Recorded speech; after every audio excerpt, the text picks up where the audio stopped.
Seguimos en Urbanos, ahora vamos a hablar de la ciudad de Buenos Aires. Muchas veces nos referimos a conflictos que surgen ante intervenciones de distinto tipo en la ciudad y que muchas veces la participación vecinal se transforma luego en una instancia judicial, ¿no? Y bueno, muchas veces los resultados son dispares e inciertos. Por eso pareció muy interesante una propuesta, una reflexión que está difundiendo Sergio Abrevaya, que tiene una amplia trayectoria en la ciudad de Buenos Aires en materia política, en materia también de gestión, y que también fue uno de los impulsores de la mediación comunitaria en nuestra ciudad.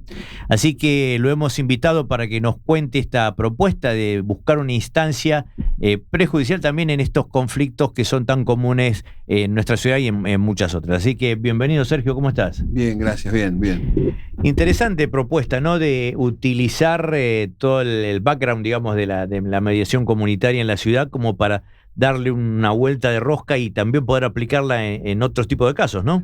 Claro, en realidad la ciudad evolucionó. Vos decís bien, yo había iniciado el programa de mediación comunitaria hace ya... ¿Unos cuántos años? Sí, en el 96. Los 90, sí. Así que casi 30 años están cumpliendo.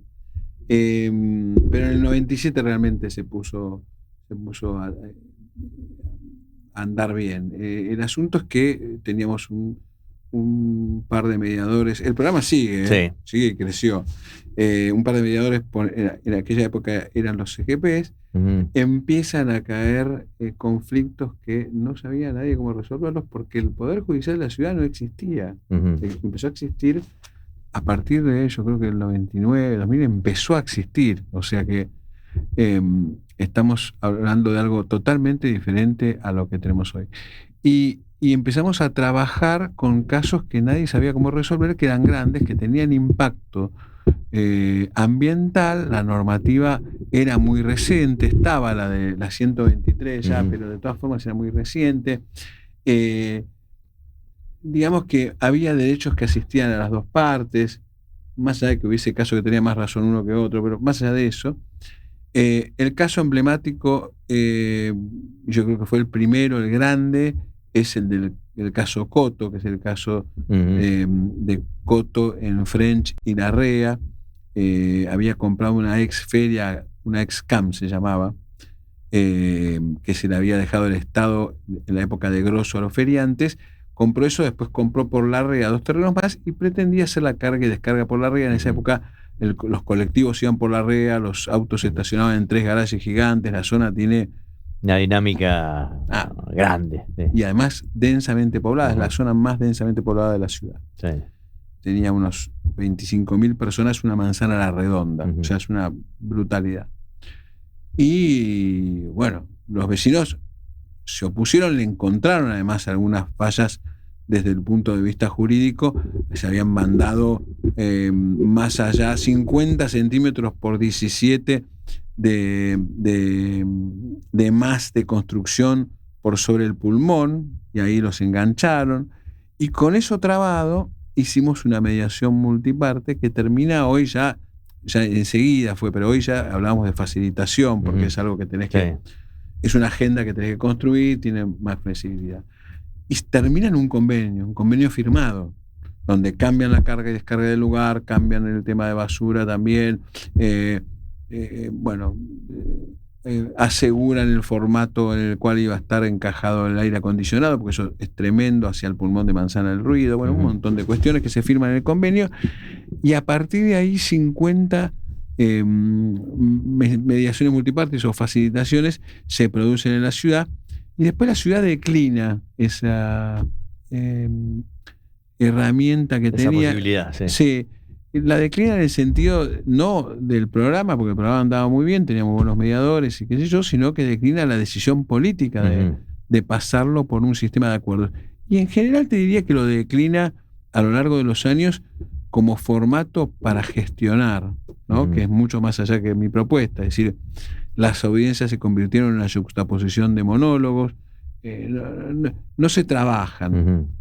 Si vos mirás lo que pasó en la ley, en la doble lectura de la ley de San Lorenzo, la última, es para agarrarse de los pelos, porque en la primera lectura se impone que haya algún proceso de participación para ver qué querían los vecinos.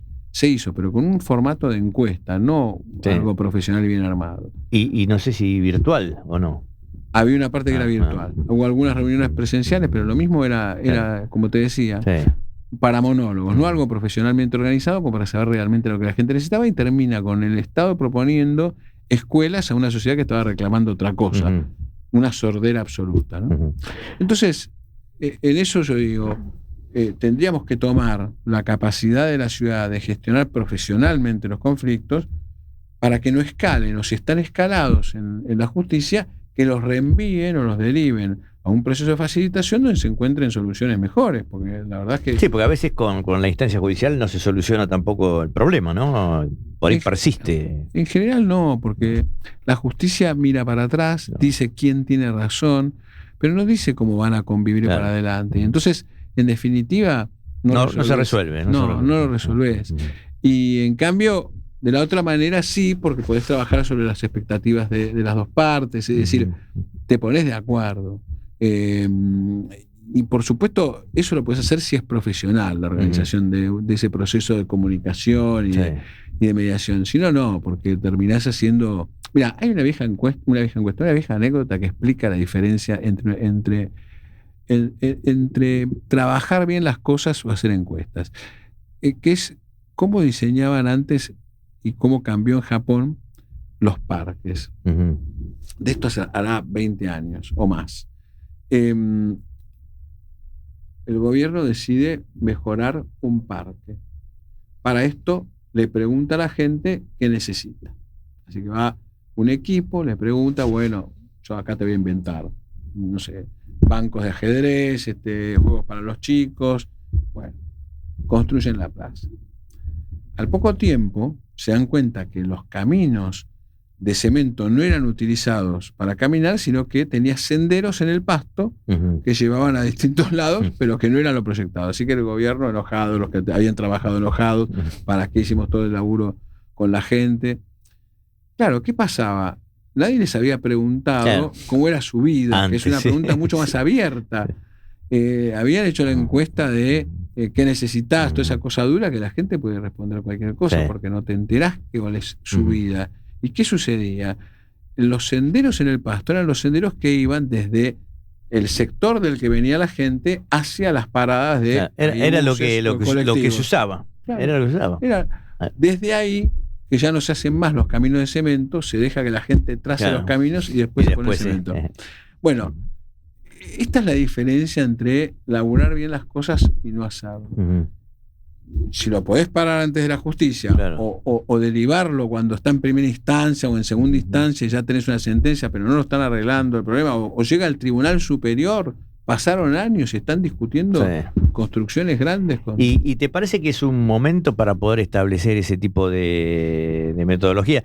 La semana pasada tuvimos acá a Osvaldo Guerrica Echeverría de la Asociación Amigos del Lago de Palermo, por todo el tema de nuevo la ley de hacer bares en parques y plazas. ¿Te parece que está el caldo de cultivo como para instrumentar para trabajar diálogos? Sí.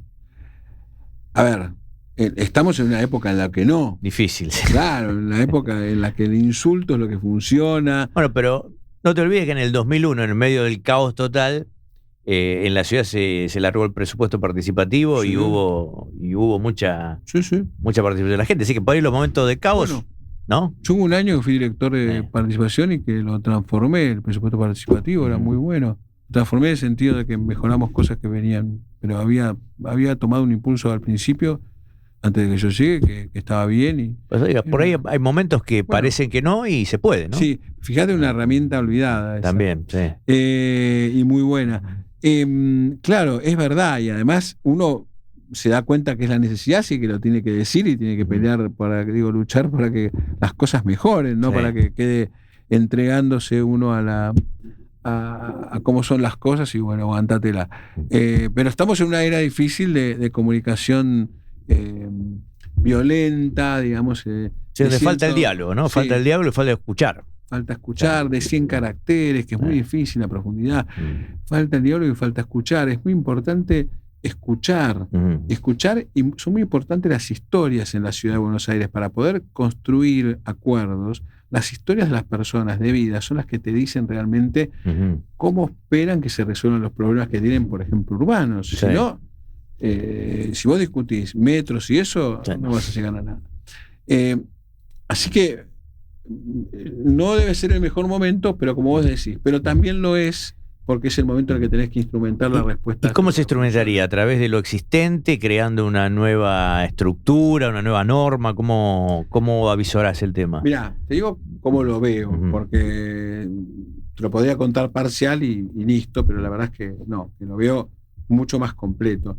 Hace años que yo creo que la ciudad tiene que implementar un sistema que se llama multipuertas. Yo fui director nacional de mediación hace más de 20 años y lo logramos implementar. Después, como todas estas cosas, no terminó tomando bien el camino que tenía que tomar, pero es una herramienta. ¿Qué es el sistema multipuerta? Es una herramienta para decidir, según tipo de conflicto, tipo de metodología, porque podés hasta mandar arbitraje. Alguno que es muy jurídico puede decir, bueno, vayan y hagan una evaluación de cómo sería el juicio, cuánto tiempo les costaría y quién podría llegar a ganar, que se hace se puede hacer con un ex juez, es decir, un arbitraje. Hay muchísimas metodologías. Entonces yo tendría un sistema multipuertas en el Consejo de la Magistratura o el Tribunal Superior, como existe en algunos estados de Estados Unidos, que llega el caso y dice, no, mire, vaya a mediación. Por supuesto que esto, te digo el esquema completo, no escapa a que se viene el traspaso de la mediación prejudicial obligatoria, es decir, se viene el traspaso de la justicia civil y comercial. ¿Se viene finalmente? Y yo lo digo en esto, se viene, podría tardar 5 años, pero se viene. Y vos tenés que atajarlo. No lo vas a poder atajar en la ciudad como está legislado, porque la redacción de la Constitución habla de voluntariedad. Yo creo que igual no habla de voluntariedad en relación al proceso, pero sí a la presencia. Es una discusión. Pero vos podés modernizar el sistema, mejorar algunas cosas que están en Nación y que no funcionaron tan bien, y tomar las que funcionaron bien, y atajarlo con este sistema, con el multipuerta. Por lo cual, si vos vas, por ejemplo, a tratar un conflicto que tiene que ver con alimentos, ya sabés que te van a mandar en mediación en el multipuertas, entonces vas a un mediador, traes el acta de acuerdo o no acuerdo, y terminó el problema.